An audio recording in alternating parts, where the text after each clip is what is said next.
सबको राम राम।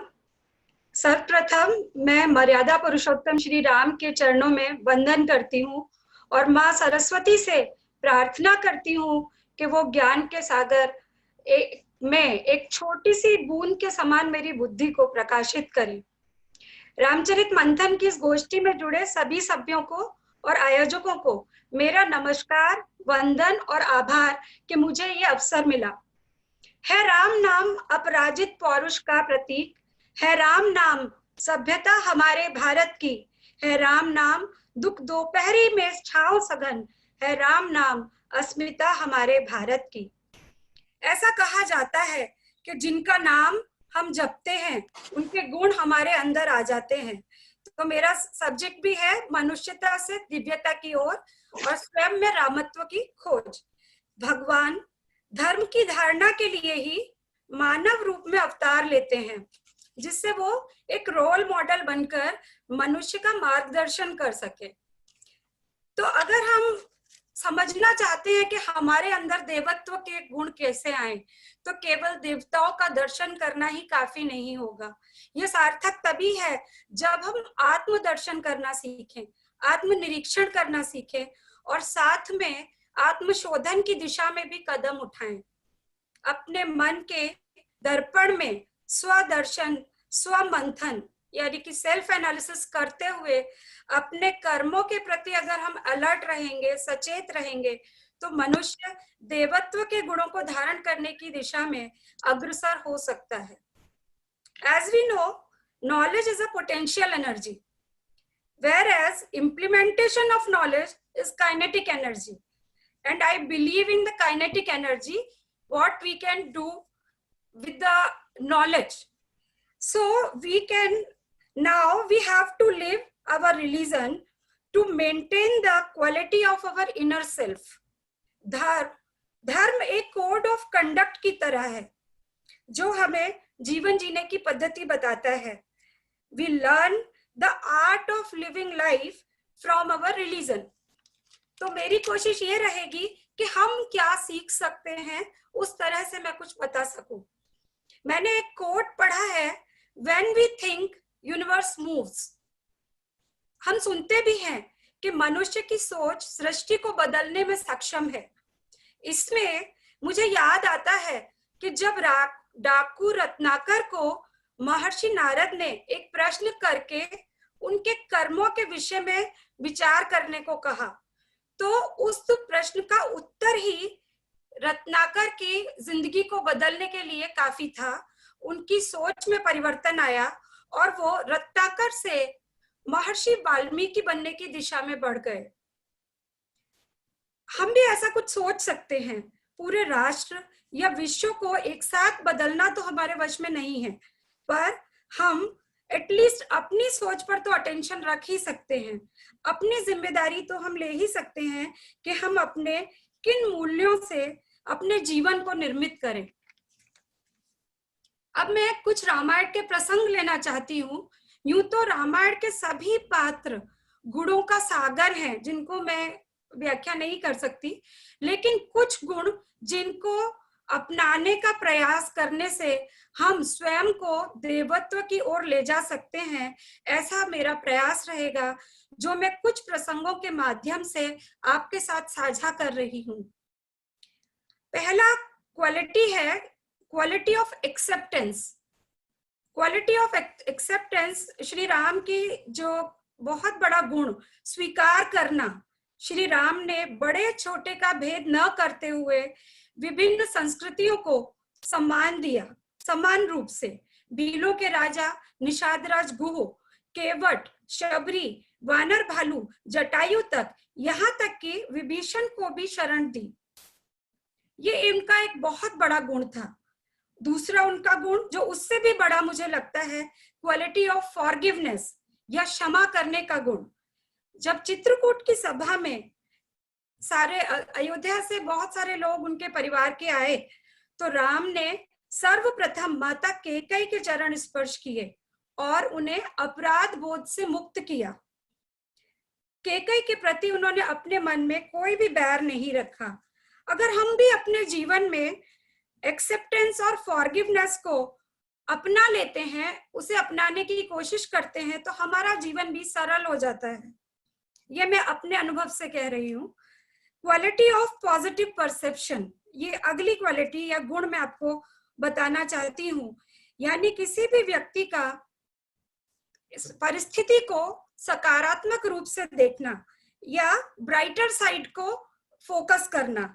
जब श्री राम को माता केकई के दोनों वरदानों के विषय में पता चला, तो उन्होंने केकई से कहा, माँ, आपने ये दोनों वरदान मांगकर मेरा बहुत ही बड़ा लाभ कराया है। वन में मुझे अनेक ऋषि मुनियों को मिलने का और उनकी संगति में रहने का सौभाग्य भी मिलेगा, और मेरे प्यारे भरत को राज्य गद्दी। ये एक बहुत बड़े दिल की बात है। और अब मैं अगले क्वालिटी की तरफ बढ़ती हूँ, जो है क्वालिटी ऑफ इक्वेनिमिटी या समता का गुण। यानी कि हर स्थिति में अपने आप को स्टेबल रखना। जब श्री राम के राज तिलक की घोषणा हुई तो वो बहुत आनंदित, अति आनंदित नहीं हुए, और ना ही बस वनवास के आदेश से वो बहुत ज्यादा विचलित हुए। अगर हम भी अपने जीवन के में पॉजिटिव परसेप्शन और इक्वेनिमिटी या तटस्थ भाव से रहना सीख जाते हैं, तो हमें जीवन सुंदर लगने लगता है और सुंदर लगने लगता है। इतने सारे गुणों में से कुछ दो गुण और मैं आपके साथ शेयर करना चाहती हूँ। एक है क्वालिटी ऑफ डिटैचमेंट, जिसे यानी कि अनासक्ति का भाव, जो रामायण की कथा में अनेकों पात्रों में देखने को नजर आता है। एक और राजा दशरथ ने स्वयं ही समय से अपनी ऊर्जा और उम्र को ध्यान में रखकर यह निर्णय किया कि युवराज श्री राम का राज्याभिषेक किया जाए। उनका सिंहासन के प्रति कोई आसक्ति नहीं थी। दूसरी ओर श्री राम के वन जाने के पश्चात भी भरत जी ने राज सिंहासन पर बैठा स्वीकार नहीं किया। कितनी बड़ी बात है। ये किसी ने कहा है, सिंहासन को गेंद बनाकर खेलत रहे खिलाड़ी, कहानी रामायण की है अद्भुत और न्यारी, अद्भुत और न्यारी। Last but not the least, मैं आपका ध्यान आकर्षित करना चाहती हूँ quality of taking action as per situation. स्थिति के अनुसार एक सही कर्म करना, एक्शन लेना। इसमें याद आता है मुझे जटायु का रावण के साथ युद्ध करना। उसने सही समय पर एक एग्रेसिव एक्शन लिया। जब सीता का अपहरण हो गया तो उनको रावण के चंगुल से बचाने के लिए उन्होंने धर्म को बचाने की कोशिश की और अपना पूरा प्रयास किया। यहाँ महाभारत की एक घटना को कहे बिना मैं अपने आप को रोक नहीं पा रही। जब भीष्म पितामह की सहनशीलता भी पाप बन जाती है, क्योंकि वो द्रौपदी के वस्त्र हरण के समय पर भी मौन रहकर अधर्म का साथ देते हैं। धर्म और मर्यादा को वो बचा नहीं पाते। धर्म की रक्षा के लिए अगर राम नहीं तो कम से कम हम जटायु बनने का प्रयास तो कर ही सकते हैं। अंततः जटायु को तो प्रभु राम की गोद मिली और भीष्म को बाणों की शैया।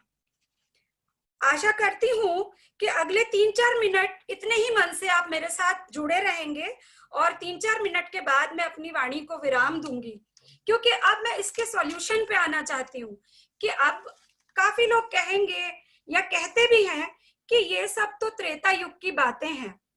इस घोर कलयुग में किस तरह से संभव होगा हम इन गुणों को अपनाएं और अपने अंदर किस तरह से उनको हम धारण करें। तो इस बारे में भी मैं वही कहूंगी कि मेरा जो अनुभव है वही मैं आपके साथ शेयर कर रही हूँ, और मेरा ऐसा सोचना है कि इन सभी गुणों को धारण करना इतना सरल तो नहीं है, पर संभव जरूर है। इसके लिए हमें कुछ डेली प्रैक्टिसेस और प्रयास तो करने होंगे। इन गुणों को अगर हम अपनी मेमोरी में रखने का पुरुषार्थ करें, अपनी स्मृति में लगातार बनाए रखने का पुरुषार्थ करें, तो जब कोई बात हमारी स्मृति में रहेगी उस पर हमारा अटेंशन भी रहेगा, और धीरे धीरे अटेंशन करते करते वह हमारे स्वभाव का हिस्सा बन जाएगा। अभी मैं आपके साथ एक प्रैक्टिकल एक्सरसाइज करना चाहती हूँ, कैसे हम किसी एक गुण को लेकर, कैसे हम फॉरगिवनेस के गुण को लेकर एक प्रैक्टिस करें, और मैं आपको एक मेडिटेशन के माध्यम से उसका अनुभव देना चाहती हूँ। आशा करती हूँ कि आप मेरी इस रिक्वेस्ट को मानेंगे कि जो स्टेटमेंट्स अगले 2-3 मिनट में मैं आपको दूंगी, आप उन्हें फॉलो करने की कोशिश करेंगे।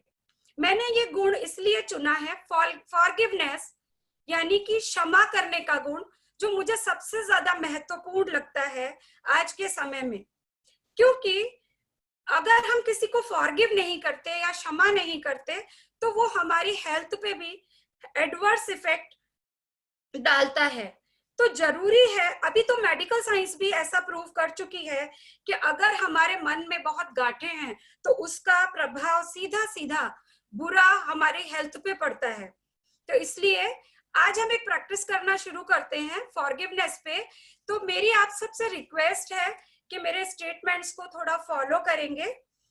सभी लोग सीधे होकर बैठ जाएं, अपनी बैकबोन को सीधा रखें, बॉडी को रिलैक्स करें, बॉडी को पूरी तरह रिलैक्स करें, क्योंकि जब बॉडी रिलैक्स पोजीशन में होती है तो वह हमारे एडवाइस या अफर्मेशंस को आसानी से ग्रहण कर लेती है। धीरे धीरे अपना सारा ध्यान अपनी सांसों पर लेकर आएं।